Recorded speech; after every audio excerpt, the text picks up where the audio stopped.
तोहरा बिना ए जान सुना लागे गाँव हो, रोज तोहरे याद में भींजेला नया नवा के छाँव हो।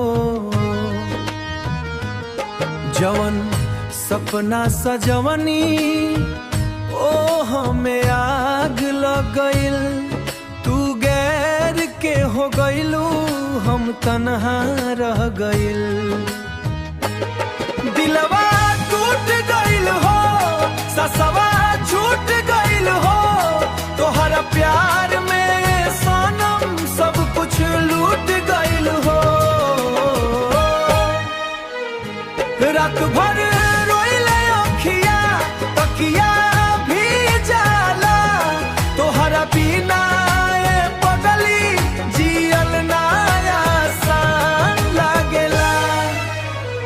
फोनवा के फोटो तोहार आजो छुपा के रखिले, हंसी तोहार याद करके चुपके से रोलीले। कसमे वादा प्यार के सब झूठ निकल गइल, हमारा दिल के सहरिया में दर्दिया बस गइल।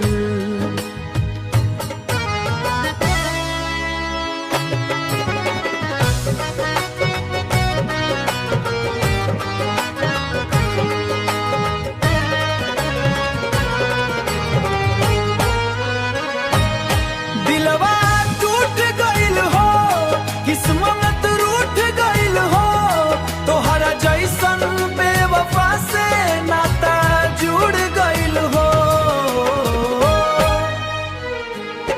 अब न करी प्यार दोबारा मनवाई कहेला, सच्चा दिल वाला हरदम धोखा ही सहेला।